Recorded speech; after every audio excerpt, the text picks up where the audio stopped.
Vamos a ver otro TDA, ¿sí? A veces pasaba que esto me entraba justo antes del parcelito, esta vez no, pero bueno, no pasa nada, es todo lo mismo porque esto es igual un tema de segundo parcelito, ¿sí? Vamos a ver el TDA diccionario. Algunos de ustedes, no sé qué proporción, deben haber escuchado hablar sobre diccionarios en algoritmos.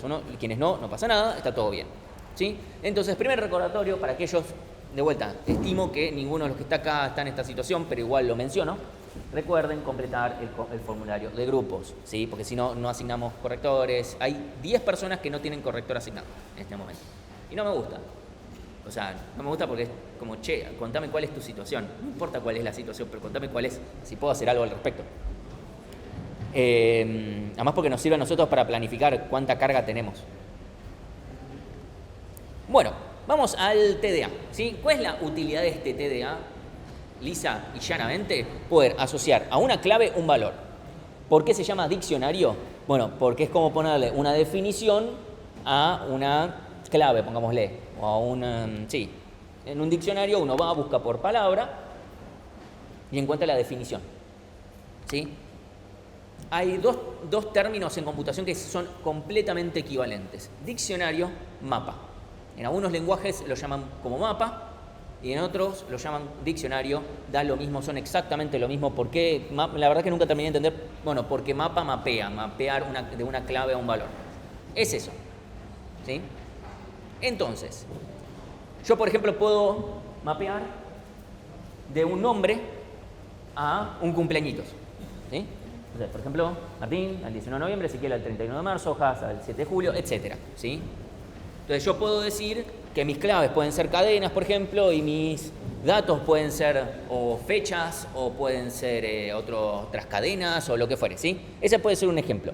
Entonces yo quiero hacer este mapeo de que yo puedo conseguir rápido, ok, cuándo cumple tal persona, cuándo cumple tal otra, ¿sí?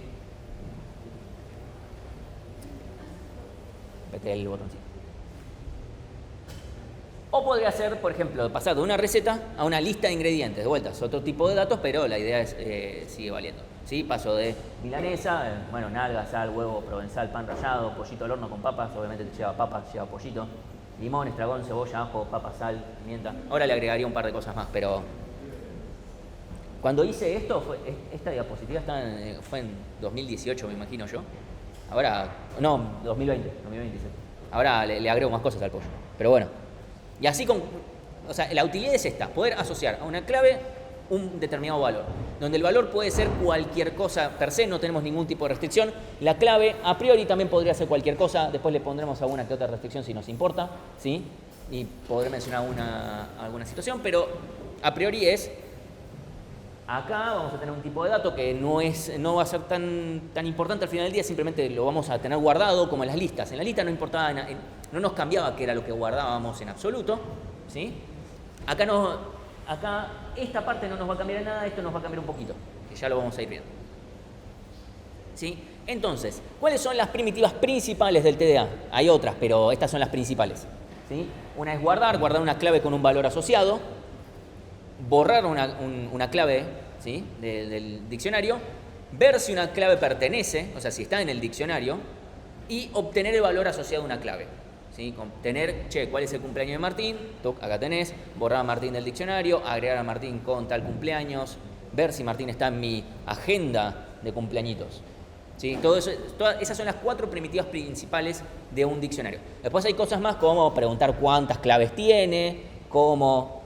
bueno, puede ser un iterador interno también, pedir un iterador externo, ese tipo de cosas ya las vamos a ir viendo, ¿sí? En la práctica, pero estas son las 4 principales y son las 4 en las cuales nos vamos a centrar en la clase de hoy para ver cómo las hacemos lo más rápido posible, ¿sí? Hasta acá, ¿estamos bien? ¿Sí? ¿Hay alguna duda? ¿No? ¿Estamos bien? Ok. Hago un breve paréntesis nada más para mencionar el TDA conjunto. TDA conjunto es como el primo del TDA diccionario, que tiene guardar, borrar, ver si una clave pertenece al conjunto, y podemos hacer operaciones de conjunto, como unión, intersección, diferencia simétrica, etc. ¿Por qué lo menciono acá? Porque son TDAs que abajo, o cuando estoy del lado de Alan, los implemento de formas muy similares. Básicamente, sacando estas operaciones, que nada, las puedo hacer de forma sencilla, incluso del lado bárbara, si quisiera. Si se fijan, es como si fuera un subconjunto, es como si tuviera un diccionario que no tiene valor. Y es como se termina muchas veces implementando. Incluso en Go ya nativamente tiene un mapa, ¿sí? Go ya tiene nativamente un mapa, nosotros vamos a implementar el nuestro, pero tiene algo así. Pero no tiene conjunto, porque los de Go dijeron, ¿para qué si podés implementar un conjunto con un mapa? Me parece muy, muy vago eso, pero bueno, esa fue la postura que tomaron ellos. En Python tenemos conjuntos, además de diccionario. Pero bueno, no vamos a hablar mucho más de estos, o sea, pero medio que el análisis que voy a hacer, como todo el análisis que vamos a analizar ahora, va a estar del lado de las claves y no del lado de los datos. Obviamente la implementación que voy a mencionar ahora es medio la misma para cualquiera de los dos, ¿sí? Obviamente en el caso del diccionario voy a tener un valor asociado y en el caso de un conjunto no, pero no cambia, ¿sí? Vamos a hablar mucho más vamos a usar mucho más los conjuntos en el último tercio de la materia, ahora no mucho. Entonces, ahora sí. ¿Qué?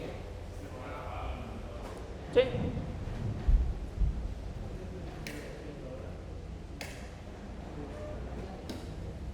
No sé por qué toqué esto y se apagó eso, pero... Ok.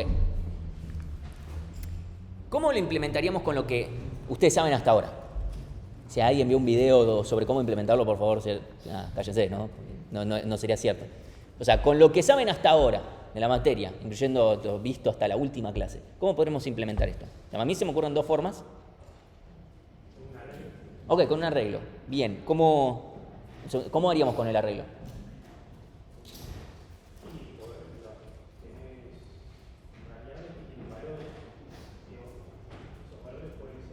O sea, ¿qué tengo guardado en mi arreglo? Mi arreglo es un arreglo de algo. ¿Qué es ese algo? Suponete que la clave es de tipo un genérico y los datos son de otro tipo genérico, no importa. O poner que son strings e integers, para simplificártelo. Un arreglo de punteros que apuntan a qué. Ok, suponete que mis datos son, no sé, las notas de los parcialitos y la clave es el apellido de ustedes, por poner alguna cosa. ¿Sí? Saquemos casos de Fernández y Rodríguez. Creo que hay uno solo de cada uno, igual este puede tener. Pero tenemos algo así, ¿sí? Tenemos el nombre de ustedes y tenemos, por alguna razón, un puntero. No sé por qué dijiste puntero, pero ponele. O sea, es un entero, podemos guardar el entero si queremos. Pero ponele que te sigo la corriente y hacemos un puntero. Yo en mi arreglo tengo punteros a este entero. Y yo ahora quiero buscar si está tu nota. ¿Cómo la encuentro? Si en este arreglo tengo punteros enteros. ¿Cómo? Bien, tenemos que tener un arreglo de structs, evidentemente, ¿sí? Un arreglo de struct que tenga ¿qué cosas? O sea, clave y valor, ¿sí? En este caso, nuestro clave va a ser nuestro nombre y nuestro valor va a ser la nota, ¿sí? Y ahora sí, ¿cómo hacemos para buscar?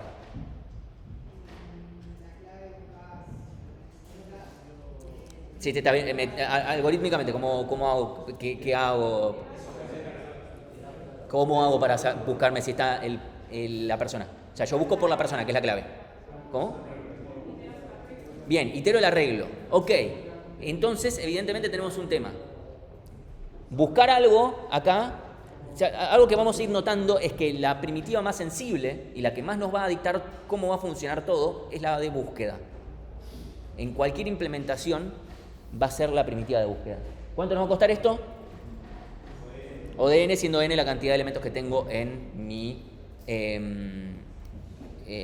arreglo, en mi diccionario. Alguien podría decir, bueno, mantenerlo ordenado y entonces puedes hacer una búsqueda binaria, lo cual sería completamente válido. El problema que tiene eso es cuánto me costaría entonces guardar. ¿Cómo haría para guardar yo en un arreglo ordenado y mantenerlo ordenado? No necesito armarme ningún otro arreglo.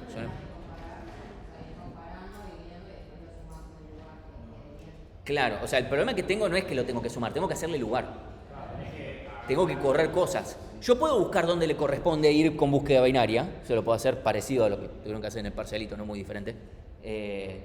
Bueno, en qué posición tiene que ir, o incluso, ¿qué pasa si ya estaba? Bueno, vamos a ver en la práctica, tenemos dos alternativas, o tres alternativas. O sea, si quiero guardar algo que ya estaba, tengo 3 alternativas. Una es fallar, la otra es no hacer nada, y la tercera es, bueno, reemplazar el dato que ya estaba antes. Eso es lo que nosotros, la última es la que nosotros vamos a implementar, pero en la práctica lo van a ver bien. Sí. Counting sort no busca. Counting sort ordena. Acá, counting sort ya de por sí tenemos que tener algo que nos permita estar seguros de que puedo ordenar usando counting sort, empezando por ahí. Punto número 1. Yo ahora te estoy dando un ejemplo de que estoy queriendo tener, ya de por sí ya te estoy dando las claves que no se pueden aplicar counting sort, porque son apellidos de ustedes. No puedo aplicar counting sort. Y segundo, ¿para qué quiero aplicar counting sort? Que es lineal, que tal vez no lo puedo aplicar, tal vez está mal aplicado, cuando lo único que tengo que hacer es buscar dónde va y hacerle lugar. Eso ya es lineal, no es peor que lineal. Entonces, es comprarme un problema que no tengo. Ese es el tema. ¿Sí? Entonces, por eso es tan importante que se entienda bien complejidad y todo ese tema, porque para entender, bueno, si nos conviene hacer algo, nos estamos gastando al pedo. ¿Sí? Entonces, yo encuentro dónde tendría que ir el elemento, le hago lugar, o sea, corro todos los otros elementos hacia la derecha, un lugar, y ahí lo guardo mi elemento. ¿Sí? Bien, ahí tenemos la otra alternativa, que es, ok, tengo una lista enlazada, ¿sí? Que si está desordenada puedo recorrerla también, pero también en caso de querer borrar algo, o sea, lo encuentro y lo quiero borrar, es fácil, simplemente llamo al borrar del iterador y no tengo que, en el caso del borrar, bueno, y ahora muevo todos los elementos para la izquierda, ¿sí? Lo mismo si quiero mantenerla ordenada, una vez que encuentro dónde va, es simplemente insertar ahí. El problema es cuánto me cuesta llegar a una determinada posición en búsqueda con una lista enlazada. ODN. Buscar un elemento en la lista enlazada va a seguir siendo ODN. Y aplicar búsqueda binaria en una lista enlazada no tiene sentido. ¿Por qué? Porque si yo quiero ir a la 10ª posición, es ODN. Entonces, hacer una búsqueda binaria en una lista enlazada sigue siendo ODN, porque nos va a quedar TDN dividido 2 más ODN. Y ahí nos queda ODN, ¿sí? Eso entonces no tiene sentido aplicarla en una lista enlazada. Una lista enlazada, por ejemplo, se ordena fácil. Un algoritmo que ordena muy bien listas enlazadas es merge sort. No me acuerdo ahora bien por qué, pero lo menciono de fun fact. ¿Sí? Ok, entonces evidentemente acá tenemos una dualidad nuevamente. Por un lado tengo listas enlazadas, por el otro lado tengo arreglos, pero al final del día yo les estoy contando que la primitiva más importante es la de búsqueda. Y en ambos casos es lineal. En un caso, bueno, insertar es más fácil, en otro caso borrar es más fácil, pero más o menos todo termina siendo lineal. Ok, nosotros vamos a buscar una solución superadora. Esta va a ser lo que nosotros llamamos baseline. Para que sepan, es un término técnico que significa peor que esto no lo puedo hacer. O sea, esta es la solución trivial, tonta, que se me ocurre, fácil, perdón, o sea, no quiero decir que sea tonta la propuesta. Hasta lo que ustedes saben ahora está perfecto. Pero digo, es la primera solución que se me ocurre.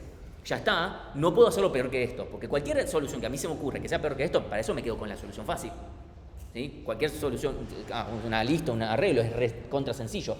Si me voy a complicar para que sea peor, no me conviene. ¿Sí? Entonces, ahora vamos a buscar algo mejor, ¿sí? Porque evidentemente ni una ni la otra nos sirve. ¿Sí? Entonces, voy a tratar de trabajar con algo, que es lo siguiente. Esto lo menciono porque siempre aparece en cualquier explicación sobre diccionarios, aparece esto. Así que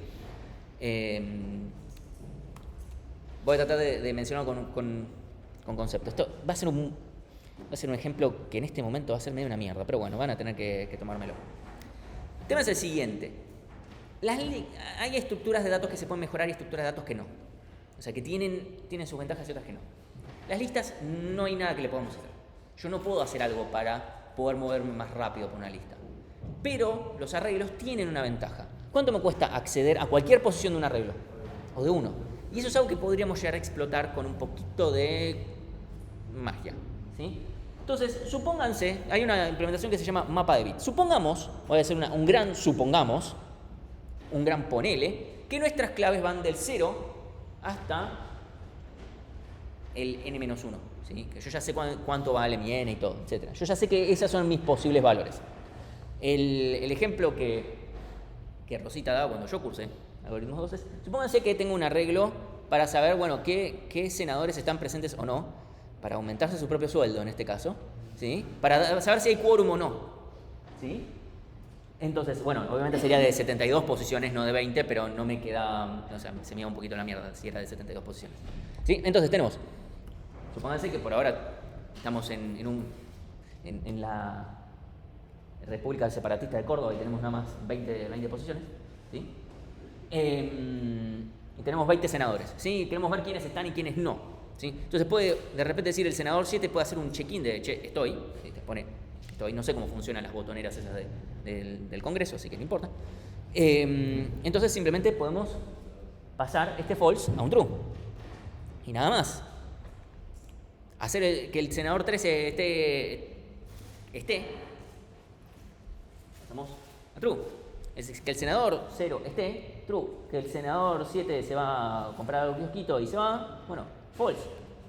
Esto ya sé que suena medio como Martín no me está mostrando nada, es cómo funciona un arreglo. Sí, pero ahora supónganse que en vez de tener del 0 al 19, tengo los nombres y pudiera hacer lo mismo, ¿sí? Entonces lo que importa acá es el concepto, que es lo siguiente, ¿sí?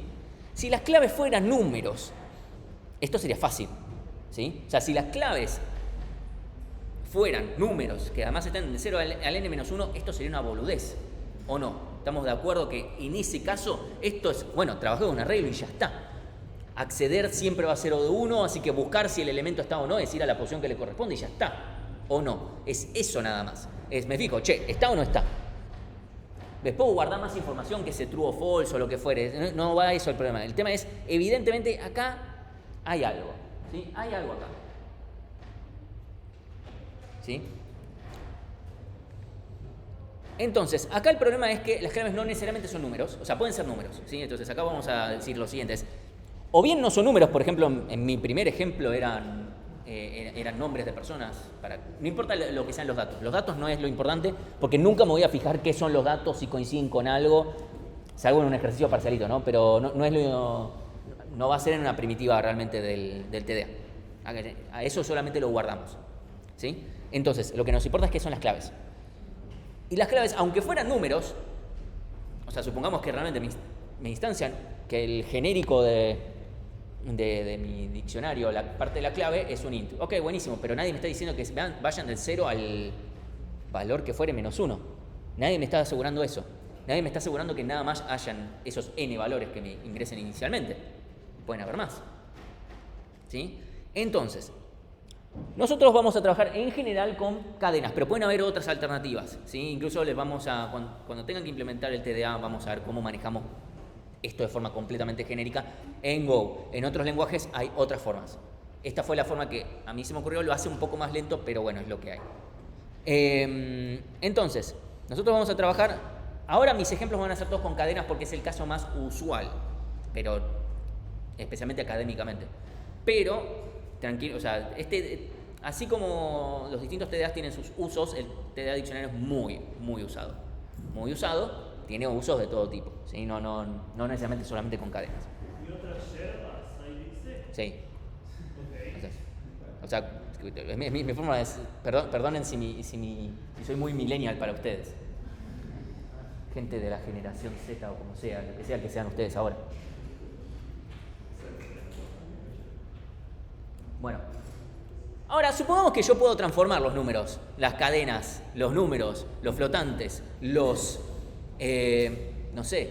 alumnos, los senadores, los puedo transformar a números. Sí, supongamos que yo puedo transformar. Yo los agarro a ustedes y digo, 3. No es la nota de un examen. 27. Los transformo en un índice. Eso es lo que voy a hacer. Transformo el proyector en un índice. Transformo mi mochila en un índice. Eso es lo que voy a hacer. ¿Sí? La pregunta es cómo mierda hacemos eso, ¿no? Bueno, hay algo que se llama tablas de hashing y esto es nuestra primera implementación que vamos a ver sobre diccionarios. No es la única que vamos a ver. Incluso dentro de esta vamos a ver 2 alternativas más. ¿Sí? Lo primero que nos vamos a preguntar, porque va a venir más de cómo hacemos esta transformación, ¿sí? ¿Cómo es esa función que pasa de cadenas u otro tipo de números? ¿Qué sucede si 2 números caen en la misma posición? ¿Qué sucede si se nos llena la tabla? Y son preguntas que jamás obtendrán respuesta, ¿está claro? Sí, o sea, ya pasó el meme, perdonen, pero yo no lo quiero dejar soltar. Perdonen si ustedes no vieron, si tienen poca cultura, pero bueno. El punto es el siguiente, evidentemente tenemos problemas acá. yo voy a tener un arreglo internamente que va a tener un tamaño y evidentemente ese arreglo puede pasar cosas. Si yo tengo un universo de claves, supongamos que ese universo, no sé, es muy grande, potencialmente infinito, de todas las claves posibles que yo podría llegar a guardar, y tengo un arreglo de 10 posiciones, se imaginarán que pueden pasar cosas como que 2 caigan en la misma posición. O sea, claramente esto no es biyectivo, ¿sí? No, o sea, no es biyectivo, realmente, porque tengo la dimensión de un lado y del otro no coincide. Así que, evidentemente puede pasar eso. Eso lo vamos a tener que resolver. ¿Qué pasa si se nos llena la tabla? Lo tenemos que resolver, ¿sí? Y tenemos que hablar un poquito de cómo es esta función que pasa de un tipo de dato a otro. Lo tenemos que resolver, ¿sí? Entonces, primer paso. Las tablas de hashing se llaman tablas de hashing porque usan funciones de hashing. Si alguien dice, che, esto me suena al hashtag de Twitter, completamente correcto, ¿sí? Porque se usaban esos hashes como claves para aplicar en funciones de hashing en la primera versión de un algoritmo de Twitter. Es un TP. Luego se utilizaron para comentar cosas. Para comentar cosas, no. Funciones de hashing no se usan para comentar cosas, sí se usan, por ejemplo, si ustedes van a GitHub, ahí se usan, por ejemplo, cada cambio que uno hace y que uno comitea está asociado a un hash que de esa manera es fácil saber de qué cambio estás hablando. Para eso se usa. Se usan también para criptografía, seguridad, para un montón de cosas. Las funciones de hashing, nosotros nos vamos a abocar acá, en este momento, pura y exclusivamente para lo que es el uso en tablas de hashing. Pero voy a mencionar brevemente otros casos. Bien. Entonces, la función de hashing toma claves, la clave va a ser del tipo que nosotros digamos, por ahora digamos cadenas, ¿sí? Para nuestro ejemplo van a ser cadenas, ¿sí? Y lo vamos a transformar en un índice numérico válido, o sea, de 0 a n-1, pongámosle, donde no voy a hacer n porque n se me va a confundir con la cantidad de elementos que tiene la tabla, voy a decir m va a ser el tamaño de mi arreglo o tabla, ¿sí? Entonces, ¿qué características tiene que tener esta función de hashing para que todo esto vaya bien? Son las siguientes. Primero, tiene que distribuir uniformemente. Sí, apareció la palabra uniformemente de vuelta. Espero que esta vez sea más fácil de entender, que es lo siguiente. Si mi función yo voy a aplicar esta función para que me dé un índice dentro de mi arreglo de chet. Búscalo acá. Si mi función siempre devuelve 0, evidentemente no distribuye uniformemente, hace todo lo contrario, pone todo en el mismo lugar. Si todos van a parar al mismo lugar, eso va a hacer que esto ande lento, ¿sí? Porque después, ahora vamos a ver cómo resolvemos cuando varios caen. O sea, nosotros no queremos que hayan colisiones. Colisiones es esto de que dos caigan en el mismo lugar. Si mi función de hashing es return 0, van a haber colisiones. Muchas, todas. Y eso es una mierda, ¿sí? Va a hacer que esto sea extremadamente lento. Va a hacer que la alternativa de implementar una lista sea mucho mejor. Bien. La segunda es que tiene que ser rápida, o sea, pongámosle que sea o de la cantidad de caracteres o de la cantidad de bits o la cantidad de bytes o lo que fuere de mi cadena, de mi clave. ¿Sí? No debería ser peor que lineal en ese sentido. O sea, no es lineal en la cantidad de elementos de la tabla. Es lineal si mi cadena se llama hola, que vea los 4 caracteres, pero nada más. Y después, para una misma clave tiene que dar siempre el mismo resultado. O sea, tiene que ser determinística. No puedes a una vez darte 0 y otra vez 5. Porque si yo estoy usando esta función para que me diga el índice de dónde tengo que ir a buscar algo, todo muy lindo. Ok, la primera vez me diste un 5, lo guardo en el 5. La segunda me das un 0, en la posición 0 no está. Entonces no me sirve para después buscar y recuperar mi dato, ¿sí? Entonces necesito que sea determinística, que siempre me vuelva el mismo valor, ¿sí? Va a haber una pequeña salvedad con esto, pero esencialmente la función de hashing tiene que devolver siempre lo mismo, ¿sí? Estamos hasta acá de qué es lo que tiene que cumplir. Tiene que distribuir más o menos parejo a lo largo de toda mi tablita. Tiene que ser medianamente rápido, o sea, a los usos y costumbres tendría que ser a tiempo constante con respecto a la cantidad de elementos de mi tabla. Y tiene que siempre ser determinística, o sea, debe ser, siempre tiene que darme el mismo resultado para la misma clave. No que para todas las claves me dé el mismo resultado, sino que para casa, si me dio 0, que la siguiente vez me dé 0 de vuelta. Si para Pepe me da 7, ok, que la siguiente vez que lo aplique me dé 7 también. No me puede dar otra cosa, ¿sí?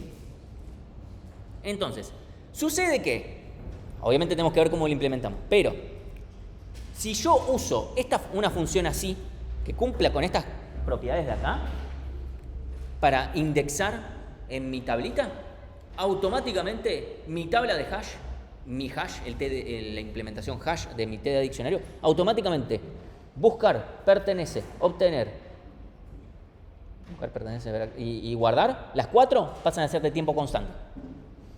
Magia. Como el TDA que TDAea a todos los TDA. Como hace todo rápido. Bueno, sí, lo hace. Ahora, esto no es una boludez igual, ¿eh? Y además tenemos que resolver qué hacemos cuando hay colisiones, esas cosas. Pero esto es una implicancia muy importante, ¿sí? O sea, vamos a hacer que nuestro TDA sea extremadamente rápido a cambio de tener una función de hashing. Eso es un problema, el tema de la función de hashing, por lo siguiente, se los menciono. Esto ya lo vamos a ir discutiendo cuando veamos otras implementaciones de diccionarios, pero el problema, bueno, sigamos hablando de funciones de hashing y después va a quedar un poco más claro el problema. Entonces, vamos a ver nuestra primera función de hashing. Y digo, me voy a corregir. Función de hashing, sí.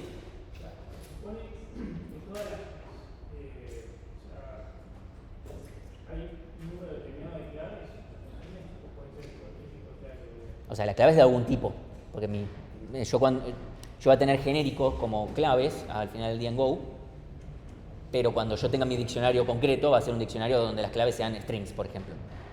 O sea, yo cuando ponga los corchetitos voy a ponerle esta es la clave. No, o sea, hola, casamiento, Pepe, tu vieja, lo que sea. Cualquiera, o sea, strings. Y yo no estoy limitando en ningún sentido acá. Es strings. O sea, en este caso, acá estoy dando casos con strings, nada más, ¿sí? Entonces, esta función de hashing, pongo comillas, comillas, por favor, no usen esto, y ahora vamos a ver por qué. Lo que hace es básicamente sumar todos los caracteres de la cadena, ¿sí? Lo medio que lo pasa a su código ASCII y suma todo. Problemas que trae esto. ¿Es indeterminística? O sea, una vez para una clave, una vez va a dar un resultado y para otro caso va a dar otra. No. Es rápido, o sea, por cada elemento solamente se aplica una sola vez, o sea, para cada carácter, menos que ver todos los caracteres no podemos hacer. Así que, salvo que nuestra función de hashing haga cosas raras. Pero, evidentemente, ok, mi función de hashing es rápida. Está bien en la velocidad, es O de la cantidad de caracteres de mi clave, eso está todo bien. El problema es, ¿esto distribuye uniformemente? Esto no distribuye ni en pedo uniformemente y se los voy a decir por qué. Todos los anagramas caen en el mismo lugar.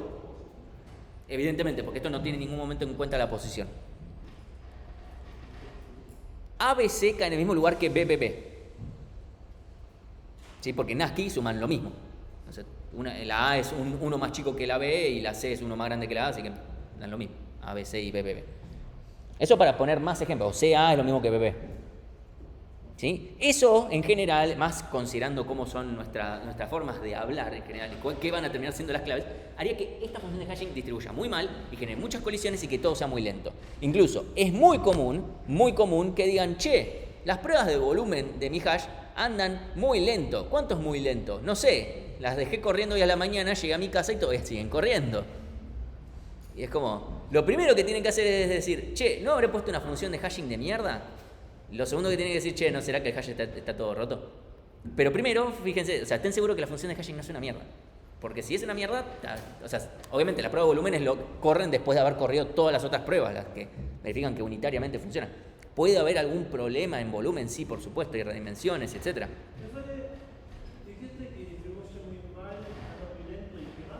O sea, esta función distribuye muy lento, por lo tanto el hash va a andar lento.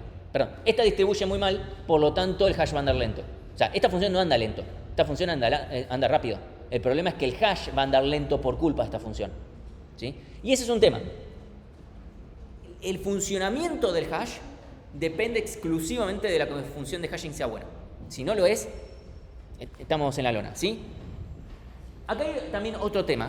Lo voy a marcar acá nada más, pero no es que tiene que estar sí o sí acá. ¿Sí? Que es lo siguiente, que es, esta función me va a devolver un número, supónganse que yo le mando todo, mi clave es toda la Biblia, le paso literalmente la Biblia, así como, voy a indexar por esto, acá tengo toda la Biblia, tac. Esto me da un número enorme. Se imaginarán que si yo trato de indexar por esto no va a funcionar. ¿Sí? O sea, si yo trato de indexar a la posición 7.444, no va a funcionar. ¿Sí? Ok. ¿Cómo se resuelve eso? Fácil. Tenemos que asegurarnos que un número siempre se mantenga en un índice válido. Sí. String. Fíjate que ahí, lo paso ahí en cada carácter de la clave. O sea, sumo los ASCII de los distintos... Sí. Lo que sea eso. El índice, ya está. O sea, sí. O sea, eso ahí te dice, bueno, esta clave va a esta posición. El problema es que obviamente se me va a ir mucho de rango. ¿Sí? Entonces, ¿cómo hago yo para que una función de hashing... O sea, la función de hashing no incluye todo esto porque se usa para más cosas. Nosotros en el contexto de que la vamos a usar para un hash, necesitamos que esté en un rango. ¿Cómo hacemos para que algo nos quede en un rango entre 0 y un m-1 o un largo menos 1? O sea, si yo quiero que se mantenga en ese rango, lo único que tengo que hacer es quedarme con el resto de la división. ¿Sí? Si yo me quedo con el resto de la división del largo en el que me quiero quedar, necesariamente el valor resultante de esta operación está entre 0 y largo menos 1 inclusive. ¿Sí? O 0 entre largo y sin incluir. ¿Sí? No puede ser más grande no puede ser largo, porque si no la división evidentemente se hizo mal. Y la compu es medio tonta, pero las cuentas las hace bien. ¿Sí? Entonces, con esto solo ya estamos. Sí. Si vos dividís un número por otro, suponete que yo lo divido por k. Divido cualquier número, vos pensá en un número en tu cabeza, dividilo por otro número cualquiera que se te ocurra en tu cabeza. El resto de esa división entera, ¿puede ser mayor o igual que el divisor? No, porque si no habrías dividido por uno más. Bueno, esto te asegura que el número resultante de esto te va a quedar entre 0 y largo menos 1. Inclusive. ¿Cómo?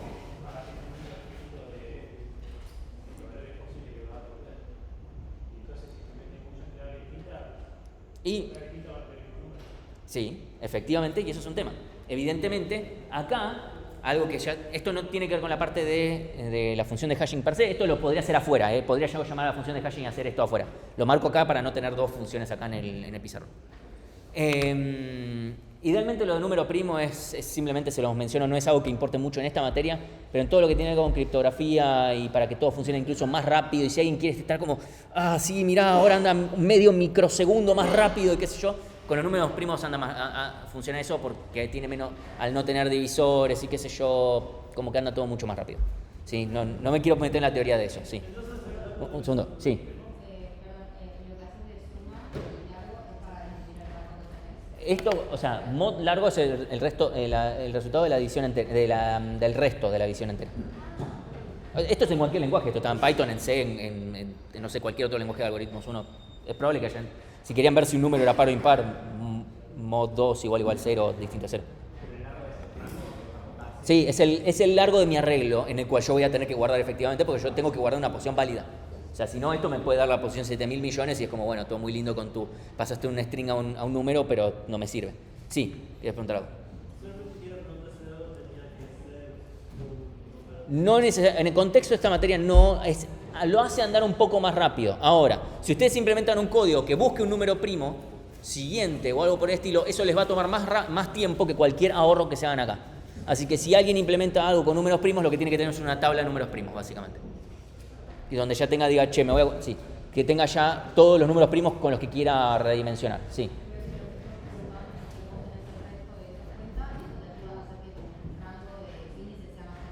No sea solamente más chico, sea directamente entre 0 y largo menos 1.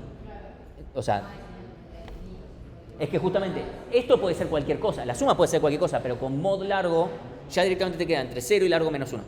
Y está demostrado, no me quiero de vuelta poner pero que esto no jode la distribución. O sea, el resto de la división no es una operación que joda la distribución, no es que, esto va a hacer que caiga todo mucho más cercano a 0, ¿sí?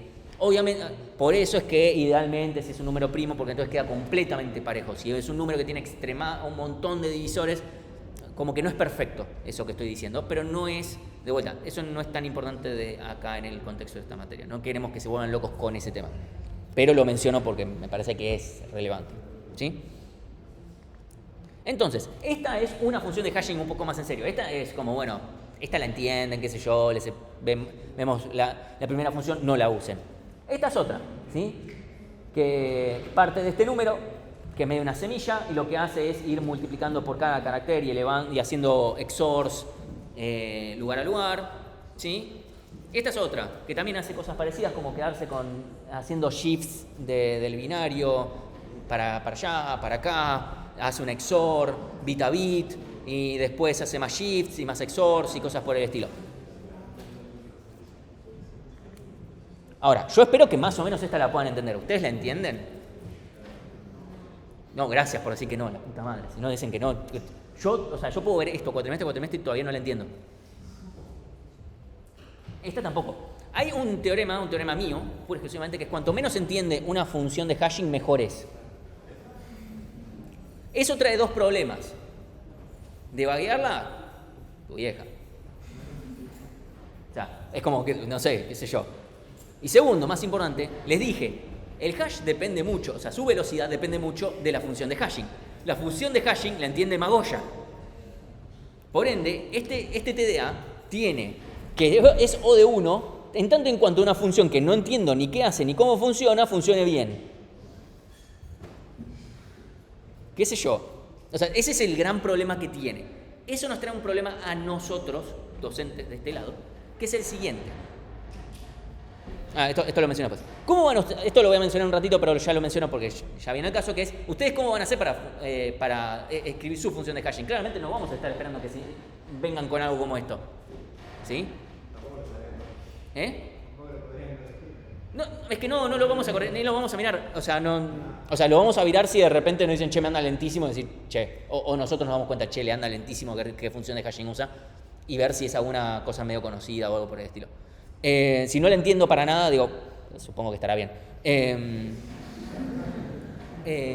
Lo que nosotros les vamos a pedir que hagan es que, busquen en el medio que ustedes quieran, que bibliografía, que internet, que lo que sea, busquen funciones hashing, eso está perfecto. Obviamente puede ser que tengan que adaptarla, porque si ustedes van, copian, pegan y no adaptan, puede ser que tengan algún que otro pequeño problemita por el hecho de que tal vez la función de hashing, de donde sé que la buscan, funciona para int 8 y nosotros le estamos pasando, no sé, bytes o algo por el estilo. Y como que no sirve, ¿sí? O sea, van a tener que modificar un poquito, no sé, esto de acá considerar, che, esto no es un string o algo por el estilo. ¿Sí? No es algo muy grande lo que tienen que hacer.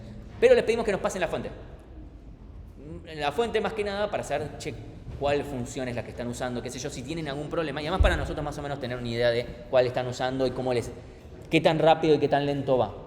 Más que nada por si yo después quiero sacar alguna métrica para en algún momento yo recomendarles a ustedes. Todavía no hice ese laburo, pero si en algún momento lo quiero hacer, necesito poder saber de dónde concluir algo. ¿Sí? Es lo único que les pedimos.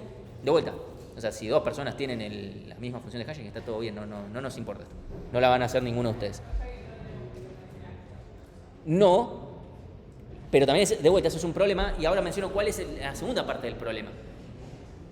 Como la función de hashing, cada uno va a usar una diferente y modifica mucho los índices de a dónde va cada cosa, el gran problema es que hay muchos bugs de implementaciones de hashes que no podemos forzar que aparezcan así nomás. ¿Qué quiere decir esto? Muchos bugs que aparecen es, sí, ¿qué pasa si guardo uno en la primera posición, en la tercera posición, en la quinta, etcétera? No lo podemos forzar porque ustedes definen en qué índices van. ¿Qué pasa si guardo algo en la primera posición y en la última y qué sé yo, y después quiero guardar algo que va de vuelta en la última y que si pega la vuelta, y todo ese tipo de cosas no las podemos probar, no las podemos forzar. La única forma en la que podemos rezar que se fuerce es en la prueba de volumen. Y depende de una prueba de volumen para este tipo de cosas y no está bueno. Esa es la verdad, ese es un gran problema, por eso a veces nos pasa que un hash de ustedes pasa las pruebas, está todo bien y de repente salta un bug en el TP2. No suele ser bonito cuando pasa, porque además suele pasar también en volumen, ¿sí? No es bonito. Por suerte en los últimos 2 cuatrimestres no pasó. No, mentira, el último cuatrimestre no pasó. En el primer cuatrimestre de 2023 pasó 2 veces en el primer cuatrimestre. Agregamos más pruebas para solventar casos, pero hay cosas que nos limitan. Realmente es un problema. Esa es la desventaja que tiene el hash. El hash depende de una función de hashing que Magoya te lo da. La otra alternativa sería decirle, che, Bárbara, vos dame tu función de hashing. Incluso fue una alternativa cuando migramos de lenguaje para decir, che, hagamos esto, así nos libramos de este problema y podemos testearlo. Ahí sí lo puedo forzar. Hay lenguajes que hacen esto, por ejemplo, Python hace esto. O sea, el tipo de dato es el que provee su función de hashing. El tema es que en Python eso es medio natural, pero en Go es completamente un bajón. ¿Por qué? Porque en Python ya los strings tienen su función de hashing, todo muy lindo, pero si yo quiero usarlo para strings o para ints, tenemos que hacer un montón de cosas que eran re molestas. Entonces decimos ir por la simplificación y rezar un poquito. Que no se tomen con algún bug medio así molesto. Son cosas que pueden llegar a pasar. Pero bueno, por eso que con el hash, si les pasa todas las pruebas y de repente pasa algo, decimos, oiga, ¿sí? Lo menciono, ¿sí? Entonces, ya que estamos, y hablando de funciones de hashing, vamos a hablar de funciones de hashing criptográficas, por si a alguien le interesa, que es lo siguiente. Son las características de las funciones de hashing criptográficas. Una no es que tengan que ser rápidas, en este caso no importa la velocidad, pero lo que sí importa un montón es la cantidad de colisiones. Acá de vuelta, como no tengo un largo que me restrinja, no tengo ese problema de, bueno, ahí obviamente genero colisiones por mi tamaño de dominio. Pero tiene que producir la menor cantidad de colisiones posibles. Es decir, que para dos claves diferentes no me debería dar la misma función el mismo valor de la función de hashing. O sea, debería ser muy poco probable que eso pase. Extremadamente poco probable. Lo segundo es que, dado la función de hashing, tiene que ser muy difícil. O sea, si yo te doy el valor de la función de hashing, tiene que ser muy difícil reconstruir qué valor lo produjo. Se imaginarán que esta no es una buena función de hashing. Como que pueden probar medio por fuerza bruta a ver, cuáles son las combinaciones de texto. Va a ser obviamente difícil, tengo que irlo probando uno por uno a ver que más o menos me dé. Pero con un poquito de inteligencia va a dar. ¿Sí? Entonces, tiene que ser difícil.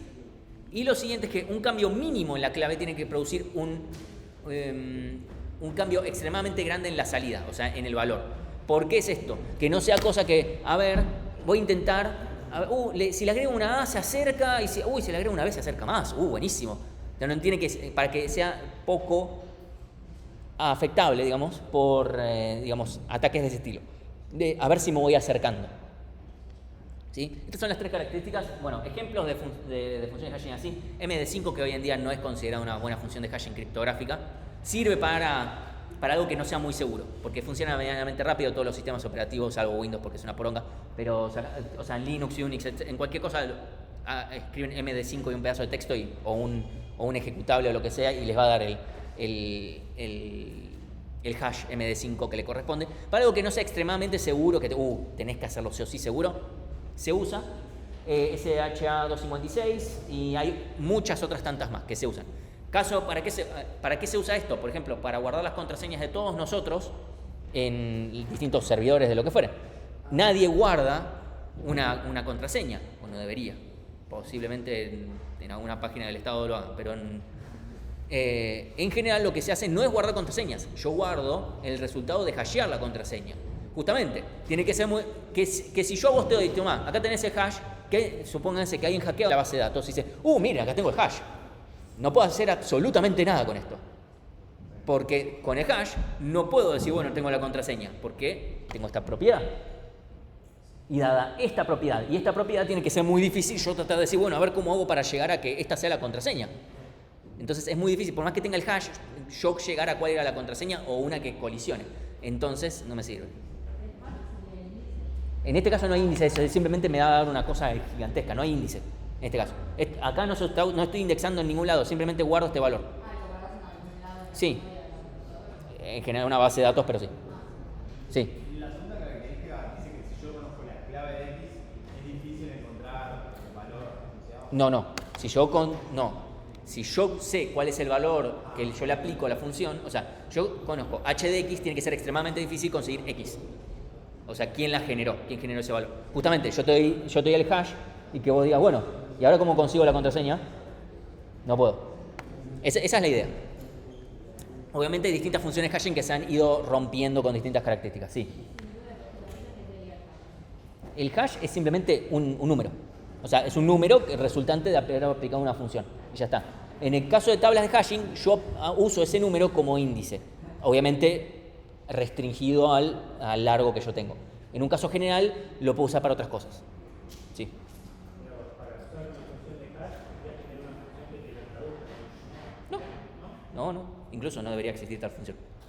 O sea, no debería existir tal función. Si no, es una cagada. ¿Cómo haces para acceder a los datos? Si yo creo que Si vos querés entrar a tu mail, lo que va a hacer es decir, bueno, a ver, le aplico la función de hashing nuevamente a su contraseña y me fijo, che, ¿coincide? Si coincide, dice, entras a tu mail. Y si no, te dice, Hapish, de tu mail o tu contraseña son incorrectos, no sé, tal vez ni siquiera estás en este sistema. Hay muchos sistemas de mierda que te dicen, la contraseña es incorrecta para este mail que claramente está registrado. Dice, bueno, este mail está registrado, buenísimo. Son páginas re hackeables esas.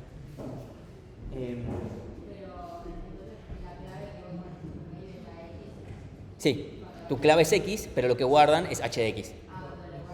Sí, o sea, cuando lo guarda el servidor de donde sea que esté guardada mi clave de Gmail.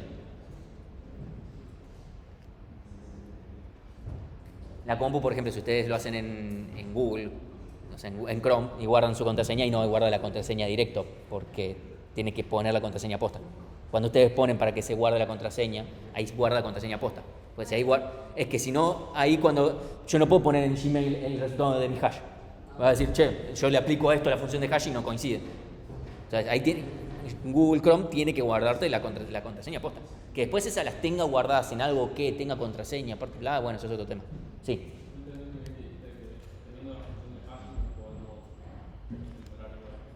Vos podés tener esto, y te puedo decir cuál es la función de hashing y vos no deberías poder igual de todas formas obtener cuál es la contraseña. Ese es el resultado. Nunca en un sistema, esto para que vayan sabiendo, nunca en un sistema de seguridad en informática, nunca puede depender de que un atacante no sepa cuál es el medio de criptografía. Nunca. La dificultad no puede estar nunca ahí, porque eso eventualmente te lo consiguen y ya está, cagaste. O sea, siempre tiene que estar en la seguridad de, por ejemplo, claves y cosas por el estilo, y que no sea fácil conseguir claves. Entonces, bueno, acá lo que les adelanté antes es que van a tener que hacer un hapish de googleada para obtener cuál es la función de hashing que quieran. Obviamente no usen una función de hashing criptográfica porque es verdad que va a generar pocas colisiones y se va a distribuir hermosamente bien. Es lentísima función de hashing criptográfica, ¿sí? Bueno, ahora vamos a hablar del problema de las colisiones, ¿sí? O sea, colisiones. Colisiones son cuando de repente yo digo, che, dos claves caen en el mismo lugar. ¿Qué hacemos? O sea, ¿qué hago? Una opción podría ser, bueno, redimensioná de una, o sea, tenés una colisión, redimensioná. Ajá, ok, supongamos que lo hacemos y ahora vamos a explicar un poquito cómo tenemos que hacer esa redimensión. Pero ¿qué me hace decir, che, no vuelve a pasar? Al toque. Al toque me pasa de vuelta, ¿redimensiono de vuelta? ¿Por qué digo redimensionar? Porque fíjense que yo hacía esto. Porque yo hago esto, ¿sí? Entonces, si yo redimensiono, obviamente el índice al que va a caer va a ser diferente, ¿sí? Entonces, yo podría hacer eso, ok, buenísimo, pero no puedo hacer eso constantemente, me como la memoria, ¿sí? Entonces, vamos a tener que resolver las colisiones, de alguna manera, y de una forma un poquito no tan chota como redimensionar al toque, ¿sí? Entonces, vamos a tener dos alternativas. Hash cerrado, lo que vamos a hacer es aplicar una función de dispersión, pero en realidad básicamente es, vamos a ir a la siguiente posición, y ya está. Dice acá función de dispersión porque podría hacerse más genérico, podés decir, en vez de ir a la siguiente posición, podés ir a, bueno, la cantidad de colisiones que estás teniendo al cuadrado, o le sumás el resultado de aplicar una función de hashing multiplicado por la cantidad de colisiones, bla, bla, bla. Podés tener un montón de versiones, pero medio que no terminan dando un wow de ventaja. Si alguien lo quiere hacer, buenísimo. Y la otra es hash abierto, que es que en esa posición tengo una tabla, en esa posición tengo una lista, donde ahí guardo todas las colisiones. La pregunta es, ¿cuál quieren ver primero? Bien, acá dijeron cerrado, que es justo la que tengo en la siguiente diapositiva. Está todo pensado.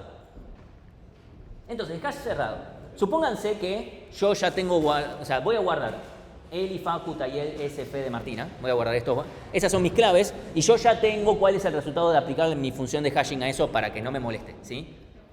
Entonces, en mi hash cerrado, lo primero que voy a hacer es decir, bueno, a ver, quiero guardar a Eli, va a ir a la posición 3, ¿sí? O sea, aplico la función de hashing a Eli, me da 3 y me digo, ok, bueno, entonces Eli va a la posición 3, ¿sí? Acá, obviamente, estoy obviando la existencia de los datos porque los datos no son relevantes para cómo estoy. Obviamente, tengo acá el dato guardado en lo que fuere, ¿sí? No sé, lo que fuere, el dato, ¿sí? Entonces, ahora viene Facu, aplico la función de hashing a Facu y me da 5. ¿Dónde guardo a Facu entonces? Bien, la posición 5. Ahora guardo a a Tayel en la posición 3. ¿Sí? O sea, guardo a Tayel aplico yo llamo guardar va a llamar a, che, ¿dónde está la función de hashing? La función de hashing, ok, me dice, che, para Tayel metelo en la 3. Va a ir a la 3, vamos a decir, changos. No podés guardar a Tayel. Imagínense, Bárbara dice, a ver, guardar Eli. Guardar Tayel. Y Alan le dice, no puedes guardar Tayel. ¿Por qué no puedo guardar Tayel? No, porque ahí está Eli. ¿Ahí dónde? En la posición de mi arreglo. ¿De qué arreglo me estás hablando? ¿Puedes desempolvar tu CV, por favor? ¿Sí? Ya estuvimos viendo que durante este fin de semana hubo gente que violentamente estuvo recibiendo mensajes del corrector automático. Bueno, algunos mensajes. El corrector automático se pone medio...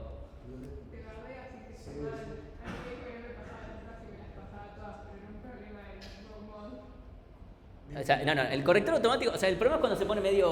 O sea, si ustedes le mandan algo un viernes a las 3 de la mañana y el corrector automático les va a decir algo. Eso surgió porque una vez me estaban mandando mails el post a las 3 de la mañana, yo estaba, no sé, de joda, me estaban mandando y es como, che, alguien les tiene que decir que no tienen que estar mandando a las 3 de la mañana un viernes una pila. Como está todo bien, pueden mandarlo el sábado.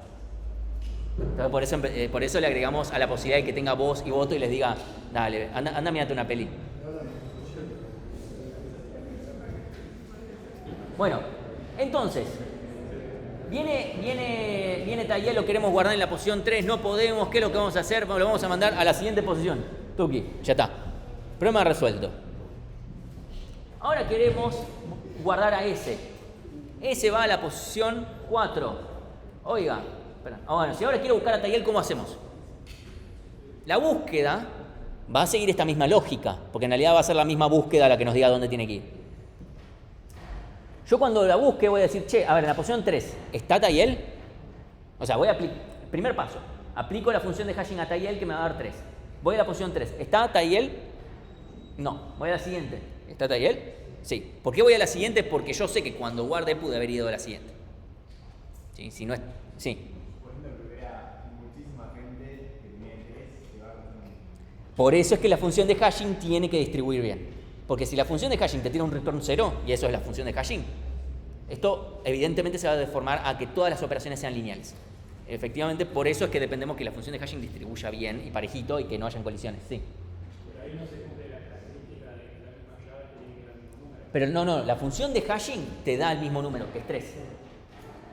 Lo que yo digo es, ¿qué hago con ese 3? La función de hashing me dio 3 y yo, ok, a ver, voy al 3. Acá no está Tayel, pero puede estar en la posición siguiente.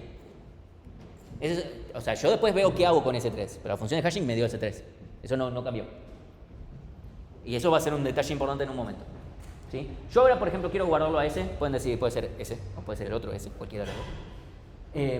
Entonces va a la posición 4. Y acá tenemos un problema, que es, ahora ya no puedo guardar en la siguiente. Changos. Entonces, ¿en cuál la guardo? En la siguiente. Y ya está.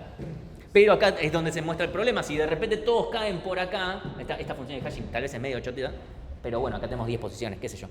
Obviamente yo estoy forzando también a que pasen estas cosas, pero si yo ahora busco a Ezequiel, voy a ir a Tayel, Facu, S. Acá es donde se ve que se empieza a degenerar, ¿no? O sea, no está bueno esto, pero lo que importa ahora es el ejemplo.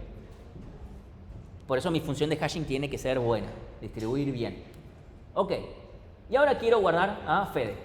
Fede va a la posición 9, no creo que haya ninguna polémica acá, pero ahora quiero guardar a Martina. Va a la posición 9, ¿qué hacemos?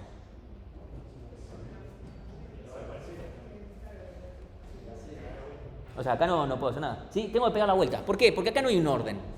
O sea, no es que los que tienen acá, los que les corresponde 0 tienen más chances de estar ubicados que los que les toca acá. No hay ningún problema con eso. O sea, no hay ninguna razón para no hacerlo circular. Directamente Martina va a ir a la posición 0 y ya está. ¿Sí? Ni tampoco es que tengo un problema de que tengo que redimensionar acá, ¿no? Para nada. Simplemente tengo que pegar la vuelta. Ok. Hasta acá, más o menos bien. Ahora, ¿qué pasa si yo borro a Eli? Tuki. Borré a Eli. ¿Cómo hago? Voy, le pido la función de hashing, me va a la posición 3, encuentra a Eli en la posición 3. Chao. Chao, Eli. Y si yo ahora busco a Tayel, ¿qué pasa? Me fijo, Tayel, le corresponde a la posición 3. La posición 3 está vacía. Tengo dos conclusiones posibles. O Tayel no está, y Bárbara había puesto a Tayel, así que cabió. O sea, imagínense que Bárbara hace todas estas operaciones y después dice, bueno, sí, dame a Tayel. No, Tayel no está. ¿Cómo que? Lo puse hace un ratito. Hace 2 segundos pregunté si estaba Tayel y me dijiste que sí, yo no lo borré. ¿Sí? Entonces, eso es un problema. La otra alternativa es decir, bueno, cuando haya un vacío, bajo igual. El problema es que si yo ante un vacío tengo que bajar igual, no tengo ninguna condición de corte salvo revisarme toda la regla. Supongamos que yo ahora busco a Martín. ¿Sí? Martín no está, le corresponde, no sé, la posición 7. ¿Sí? Voy a la posición 7, vacío. Yo ahí tengo que poder cortar y decir, che, no está. Está vacío este lugar. Entonces, porque si no, tengo que ir al 8, vacío, tengo que seguir, 9, está ocupado con otra cosa, sigo. Tengo que pegar toda la vuelta. Y entonces ahí se me volvió lineal. La búsqueda no puede ser lineal, la búsqueda queremos que sea constante. No puede ser que si algo no está, que definitivamente no está, no estuvo, no, nada, se me vuelva lineal. Entonces, en este caso tenemos un problema. ¿Cómo lo resolvemos? Bueno, no puede ser una condición booleana que un lugar esté ocupado o vacío. Tenemos que considerar, para el hash cerrado, los borrados, vamos a tener que tener un estado. Un estado no puede ser simplemente tiene clave o no tiene clave. Vamos a tener que agregar un tercer estado. Va a tener que estar vacío, ocupado o borrado. Es decir, algo había antes acá y ya no está. ¿Sí? Entonces, vamos a tener una clave, un valor en mi celda y un estado que puede ser, obviamente va a ser un enumerativo, que va a ser vacío, ocupado o borrado. Cualquiera de los tres. ¿Sí? Por favor, usen enumerativo, no pongan ocupado, vacío, borrado. Cuando, la otra B. 0, 1, 2, que esa es peor todavía, porque es que mierda es 0, que mierda es 1, 2. ¿Sí? Por favor, usen enumerativos que para algo están. ¿Sí? O mínimo constantes, pero enumerativos mejor. Entonces, a partir de acá, fíjense, todos los que estaban ocupados los dejamos en ocupados, todos los que estaban vacíos ya originalmente estaban como vacíos, y el que estaba borrado, que era Eli, que la borré, lo marco como borrado, no como vacío. Entonces, ahora cuando busco a Tayel, aplico la función de hashing 3 y acá no voy a ver un vacío, voy a ver un estado borrado. Si yo veo un estado borrado, digo, listo, voy al siguiente. Porque no es lo mismo que vacío. Vacío significa, acá, listo, ya está, nunca nadie tocó este lugar. Buenísimo. Entonces puedo ir al siguiente y voy a ir y voy a ver a Tayel. Si me buscan a mí, que me toca la posición 7, ok, buenísimo, va a haber vacío, Martín no está. ¿Sí? Y en este caso vamos a encontrar a Tayel, va a estar todo feliz. Obviamente esto tiene un pequeño problema, que es que los borrados me influyen en cómo tarda esto. ¿Sí?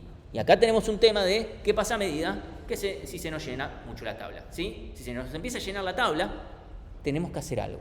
O si se nos empieza a llenar de vacíos o cosas por el estilo. ¿Sí? Antes de hablar de eso, porque la forma de hacerlo va a ser parecida a la otra, vamos a hablar de hash abierto.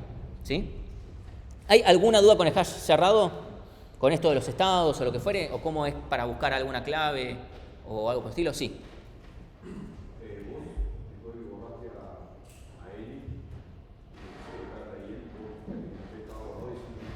Sí.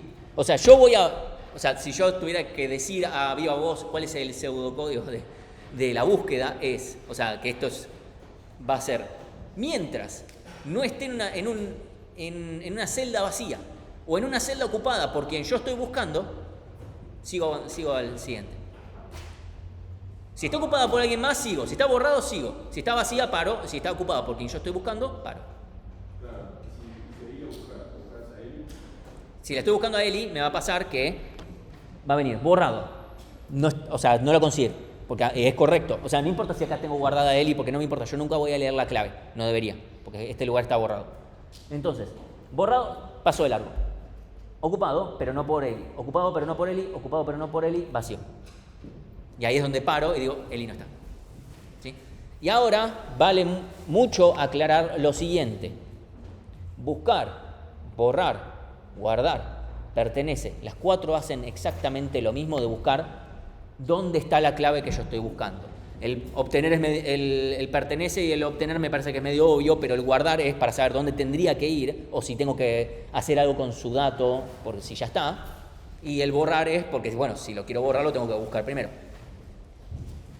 Desde ya les digo que si escriben 4 veces el mismo código es reentrega directa. O sea, es directo. Yo lo primero que hago es ver si escribieron 4 veces el mismo código y ya está, lo mando a reentrega. O sea, imagínense, yo le corrijo muchas veces a muchos grupos, y entonces, como si le corrijo a 8 grupos, listo, reentrega, volver cuando esto no sea repetido. Igual ya hoy en día el corrector automático, el bot, Rosita, se los marca. y se los rechaza de una, justamente para que nosotros no perdamos tiempo con eso. Desde ya, ¿sí? Es 4 porciones de código que hacen lo mismo, usen una función auxiliar. Sí.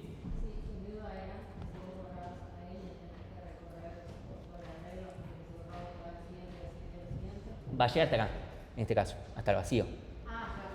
Sí, en el vacío vas a parar. Porque si es vacío, significa que Eli no estuvo. Si está todo lleno, no. Si está todo lleno, estás muy complicado. Y no deberías no vamos a dejar que eso pase. ¿Sí? Sí.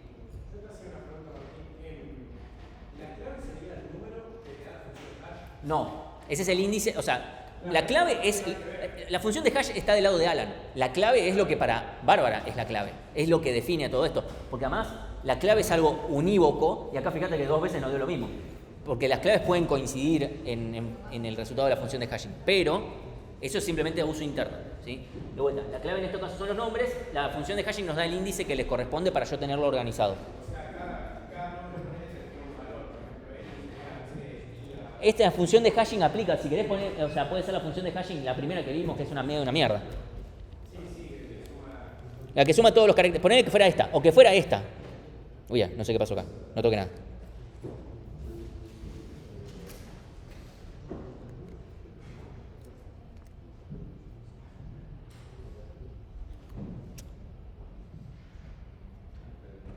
Ahí está, listo.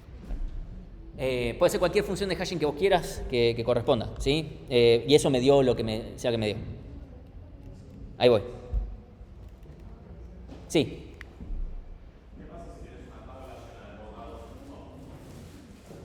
No tenemos que dejar que eso pase nunca. No vamos a dejar que eso pase. A los borrados los vamos a tener en consideración también. Deberíamos. Incluso detectamos que un caso en el cual había gente que... Uno de los bugs que encontramos el año pasado justamente fue que no había ninguna prueba que forzara algo como eso, entonces, y había alguien que no lo consideraba, entonces de repente tenía una tabla de hash que le consumía toda la memoria en un momento, o hacía cosas medio raras, o andaba como el horno. No me acuerdo ahora bien cómo era el bug, pero incluso lo van a ver ustedes después. Ahora lo vemos, pero evidentemente cuando lleguemos a una situación así vamos a tener que hacer algo. No deberíamos ni siquiera llegar a esa situación, porque ya cuando estás por llegar a esa situación, ya esto anda lento. Mínimo anda lento. ¿Sí? Entonces, hash abierto. Hash abierto ahora simplemente vamos a guardar en una lista. Entonces, yo aplico la función de hashing a él y vamos a hacer las mismas inserciones. Le voy a guardar, en esta tabla lo que tengo es una lista. O sea, en cada posición tengo una lista. Básicamente es un arreglo de listas. ¿Sí? Entonces, guardo a Eli. Acá, directamente, después voy a guardar a Facu en la posición 5. Y después cuando venga Tayel, voy a recorrer esta lista porque de vuelta tengo que buscar a ver si no tengo que actualizar algo, ¿no? Tal vez tengo que actualizar. Pero bueno, y ahí guardo Tayel. Guardo a ese. Bueno, si ahora busco a Tayel, lo único que tengo que hacer es aplico la función de hashing, está en la lista 3 y después lo busco en esta lista, ¿sí? En general esta es bastante directo con qué es lo que pasa. Y ahora, aplico a ese, aplico a Fede y a Martina. Ok. Evidentemente ahora, si mi función de hashing es mala, me va a quedar acá, voy a tener, por ejemplo, es un retorno 0, voy a tener una lista gigante acá. Entonces tengo mi implementación de lista enlazada con un montón de cosas extra al pedo que me complica toda la existencia, ¿sí? Entonces, evidentemente es muy malo, ¿sí? Por eso, de vuelta, esta otra resolución de colisiones no se libra de que dependemos de que estas listas queremos que sean lo más cortas posibles. ¿Por qué? Porque queremos que iterarlas no sea un problema. Si queremos que iterar sea considerable O de 1, ¿sí? Para eso tienen que ser todas medianamente chicas. Y para que todas sean medianamente chicas, 2, 3 elementos como mucho, una cosa así, necesariamente esto tiene que distribuir uniformemente y tenemos que tener nuestras consideraciones más que ahora vamos a ver, ¿sí? Pero necesitamos eso. Entonces, si yo ahora, por ejemplo, borro a Eli, buscarlo a Tayel no me genera ninguna dificultad, sino no tiene este tema de los borrados y los estados. Esto hace que mucha gente diga, che, me parece más fácil el hash abierto, voy por el hash abierto. Ojo, el hash es un poco más fácil, pero no mucho más fácil. El otro también tiene los estados, pero no tiene más complicación que eso. El tema es que el iterador externo, eso ya lo van a ver en la práctica, pero el iterador externo del hash errado es una pelotudez y el del hash abierto tiene sus cosas, ¿sí? Eso considérenlo, porque imagínense que el iterador externo de hash abierto necesita usar el iterador externo de la lista e irla coordinando y hacer cosas raras. ¿Sí? Eso, nada, sépanlo. Acá se repite lo mismo. Esto, en cualquier implementación de diccionario van a tener que la lógica de la búsqueda se va a usar para todas las primitivas principales. Acá de vuelta, si yo quiero guardar un elemento, primero tengo que buscar a ver si ya está, para no repetir claves mínimamente y después hacer lo que yo quiera, tirar un error, no hacer nada, lo que fuere. Pero lo tengo que buscar. Si yo quiero borrarlo, lo tengo que buscar. Si quiero ver si pertenece, lo tengo que buscar. Y si quiero obtener su dato, lo tengo que buscar. Entonces, de vuelta, quien sea que implemente un hash abierto, que no repita el mismo código 4 veces. Implementa el mismo código 4 veces y nosotros no lo vamos a correr. O sea, es reentrega. ¿Sí? Con suerte, o sea, si además estamos de buen humor, le revisamos todo el resto. Pero eso va a ser reentrega de cajón. Bien, no tiene mucha más vuelta esto, esta parte por lo menos, ¿sí? Pero ahora tenemos que volver a hablar de qué pasa si se nos llena la tabla, ¿sí? O qué pasa si... A ver, en este contexto no tengo a ver, en el caso de arreglo de listas, yo no tengo que se me llena la tabla. Es simplemente, cada lista se me está haciendo no despreciable. Recorrerla no estaría siendo despreciable, esto estaría siendo un problema. ¿Sí? Y no estaría siendo de uno, básicamente. Un montón de condicionales para decir mi código es una mierda. ¿Sí? Entonces, lo que vamos a tener que hacer es redimensionar, básicamente. Como evidentemente, si yo estoy guardando un montón de datos, en algún momento me estoy quedando sin lugar, necesito más lugar. ¿Sí? Entonces, lo que vamos a hacer es definir primero cuándo, después vamos a decidir el cómo. ¿Sí? El cuándo vamos a definir que hay algo llamado factor de carga, que es un concepto medio, no es muy elevado. Si defino como el factor de carga directamente a la cantidad de elementos que tiene mi hash versus la cantidad de lugares que tiene mi hash. ¿Sí? O sea, tengo n claves guardadas y tengo una tabla de 50 lugares, es n, lo que sea n, se dividido 50, ya está. M es el tamaño de mi tabla, es la cantidad de lugares que tengo en mi arreglo. ¿Sí? En el caso del hash abierto también es la cantidad de listas que tengo. ¿Sí? Fíjense que en un hash abierto esto nos está dando básicamente en promedio cuántos elementos por lista hay. Sí, es el promedio, literalmente. ¿Sí? Suponiendo que la función de hashing es buena, está todo bien. ¿Sí? Entonces, siendo n la cantidad de elementos que tiene realmente la tabla, o sea, cantidad de elementos que Bárbara efectivamente puso punto guardar o punto borrar, ¿sí? Y m la capacidad de la tabla. Y acá voy a hacer una pequeña salvedad. Vamos a considerar para el hash cerrado voy a tener que distinguir un poquito cuando yo estoy agrandando que cuando estoy achicando. Cuando yo estoy agrandando, quiero considerar los borrados. O sea, sería deseable, yo les recomiendo fuertemente para que les ande bien, que guarden cuántos borrados fueron teniendo.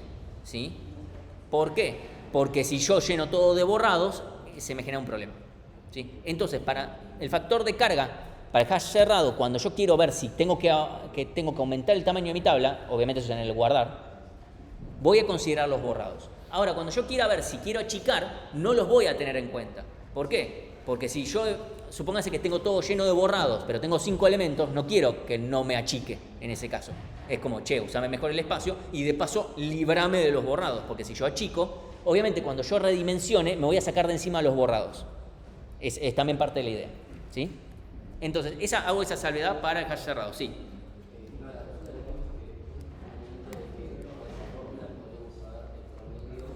Eso para el hash abierto, ahora charlamos de hash abierto.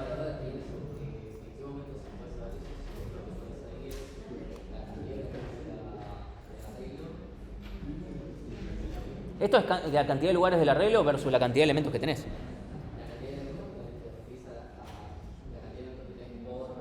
En total, directamente, en total. Sí.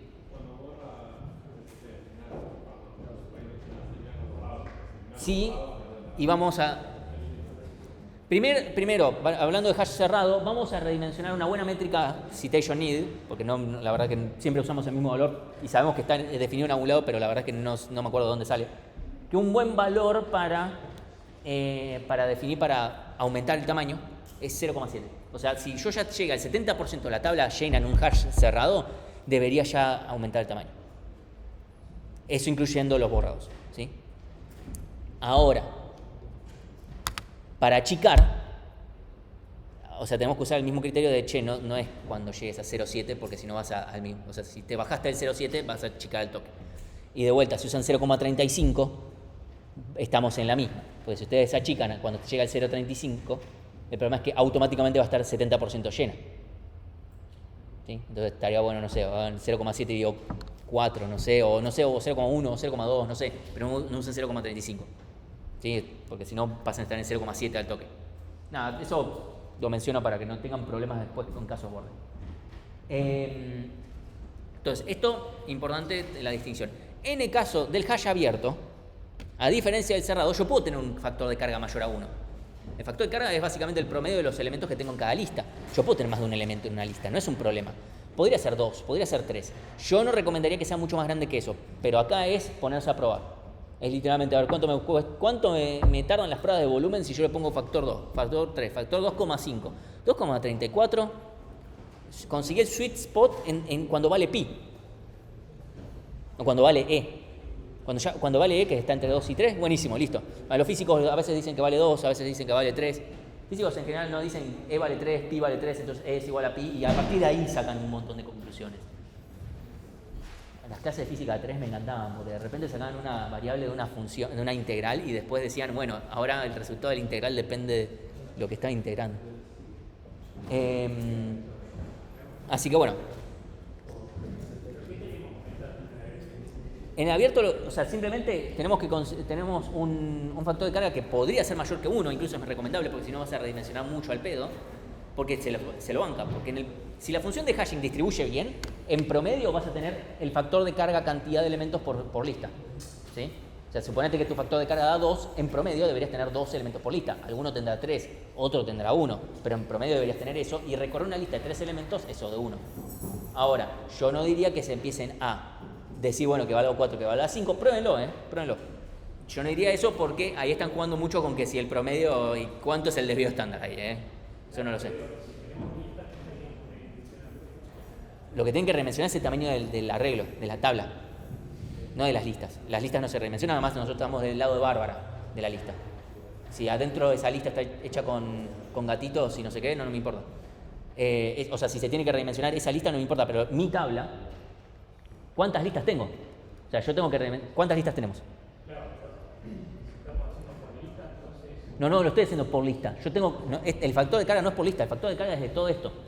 Mi factor de carga es, ¿acá cuántos elementos tengo? 1, 2, 3, 4, 5. ¿Cuántos elementos tengo? 10. Mi factor de carga es 0,5. ¿Tengo que redimensionar? No.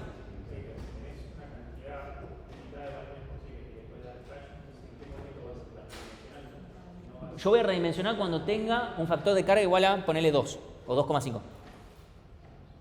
Automáticamente. O sea, yo voy a seguir guardando cosas y va a haber acá, y va a haber acá, y va a haber, o sea, van a haber cosas en estas listas. Yo sigo pongo los nombres de todos ustedes, eventualmente voy a llegar a que el factor de carga va a dar 2,5. Voy a tener que aumentar la cantidad de listas que necesito para que todas las listas se me mantengan en un tamaño decente. No es lo único que tengo que hacer, pero eso es lo primero que tengo que hacer. Todavía no dije cómo voy a redimensionar, dije que tengo que redimensionar. O sea, yo necesito más listas, porque si no, si yo no esto lo dejo en el mismo tamaño y yo sigo guardando cosas, las listas se me van a hacer muy grandes. Y acá buscar va a ser lineal eventualmente. Está bien, aunque esté todo muy bien distribuido, va a seguir siendo lineal, porque si al final del día guardaste 500.000 elementos en 10 listas, bueno, vas a tener 50.000 por cada una. No te sirve. Entonces necesitamos más listas. ¿Sí? Y que se distribuya entre todas esas listas. Eso es muy importante. No es que, listo, agregué más listas, pero estas quedan igual. No, tengo que distribuir. ¿Sí? Y ahí va el siguiente punto, que es, no puedo reutilizar la tabla. Acá no es, bueno, uso un append, hago un make y un copy, no sé qué. No, acá tengo que hacer todo completamente de cero. Que independientemente si es un hash abierto o un hash cerrado, tengo que ir por la tabla vieja, lugar por lugar, y si hay un elemento, tengo que pasarlo a la tabla nueva, aplicando la función de hashing nuevamente. ¿Por qué nuevamente y no la paso lugar a lugar? Porque ahora, como tengo un tamaño diferente, cuando le hago el mod largo, da diferente. Si antes la función de hashing me daba 75.414 y le hacía mod 10, me da una cosa. Si ahora le hago mod 20, me da otra. Y no me da lo mismo multiplicado por 2 tampoco. ¿Sí? Entonces, 2 cosas que antes no colisionaban, ahora podrían colisionar. Y 2 cosas que colisionaban, ahora probablemente no lo hagan. O no, o sí, que sigan colisionando, no importa. Pero eso se va a encargar el mismo mecanismo. Entonces yo voy a ir lugar a lugar. En el hash cerrado voy a ir lugar por lugar. Este lugar está ocupado, lo mando a la tabla nueva. Está ocupado, lo mando a la tabla nueva. Obviamente los vacíos y los borrados los salteo. ¿Sí? Ahí voy. En un hash abierto voy a ir lista por lista y para cada elemento de cada lista, obviamente las vacías no van a hacer nada, para cada elemento lo paso a la tabla nueva. De vuelta, a la lista que le corresponda. Entonces, automáticamente, si la función de hashing es buena, lo que antes se me había tal vez desbalanceado un poco, va a volverse a distribuir bien. Sí. Las claves obviamente no se las puedo comer. Si Bárbara de repente me buscó Bruno y guarda Bruno y después busca Bruno y yo no te la cambié. No digo eso, digo el número que... Sí, el número cambia. O sea, el índice cambia, el índice que yo le asocio. De vuelta, no es que cambie el valor de la función de hashing, porque el valor de hashing no va a cambiar. Pero el resultado de hacer ese número mod largo va a dar diferente. Porque ahora estoy haciendo mod largo contra otro largo, estoy haciendo otra operación, ¿sí? La función de hashing siempre va a dar lo mismo porque es determinística. Lo que va a cambiar es la parte de la última parte de hacer mod largo. Entonces, como ahora va a dar algo completamente diferente, me puede dar lo mismo también, qué sé yo, no sé. Sería raro, pero podría dar tranquilamente. Supongamos que me da lo mismo, porque la función de hashing me da 0, así que 0 mod lo que fuere, siempre me va a dar 0. Entonces, todo bien, pero yo tengo que ir elemento por elemento que está efectivamente... O sea, obviamente si hay algo borrado, pero hay una clave... No, eso no lo aplico. Ahí es donde me estoy sacando encima los borrados, ¿sí? Entonces, los borrados no los paso. Paso solamente las cosas ocupadas en el hash cerrado. En el hash abierto voy lista por lista. Cada uno de los elementos, este a la tabla nueva, este a la tabla nueva, se terminó la lista, vamos a la siguiente, este a la tabla nueva, este. Ya sea si lo copian, si lo sacan de una lista, qué sé yo, pero de vuelta, no pueden agarrar esta lista y ponerla en el otro lugar, porque no corresponde, porque después cuando yo la busque no lo voy a encontrar, ¿sí? Si yo la busco con un tamaño que es el doble, no lo voy a encontrar directamente. O sea, busco a Eli, que estaba ahí, que antes me daba la posición 3, ahora en la nueva, aplico la función de hashing con el nuevo largo, me da 14, voy a buscar y en la posición 14 no hay nada. Y va a decir no está. Y la redimensión es algo interno que a Bárbara no le importa y etcétera, ¿sí? Entonces, no pueden reutilizar la tabla, tienen que hacer, creo una nueva, paso todos los elementos. ¿Es engorroso? Sí, y es claramente lineal, ¿sí? Entonces, no es algo que queremos hacer siempre. Por eso, en el hash abierto tenemos la ventaja de que lo podemos hacer cada vez menos porque se van con un factor de carga mayor a 1, ¿sí? Obviamente no tenemos que dejar que se nos vaya a cualquier lado porque si no, se hace más lento. Porque si las listas se nos hacen más largas, se hace más lento. ¿Sí? ¿Estamos hasta acá? ¿Sí? ¿Hay alguna pregunta con esto? Porque es esta la lógica en sí. Entonces, o sea, tenemos que remarcar esto de que no pueden redimensionar así como así, porque si no, bueno. Ok, entonces, corto acá.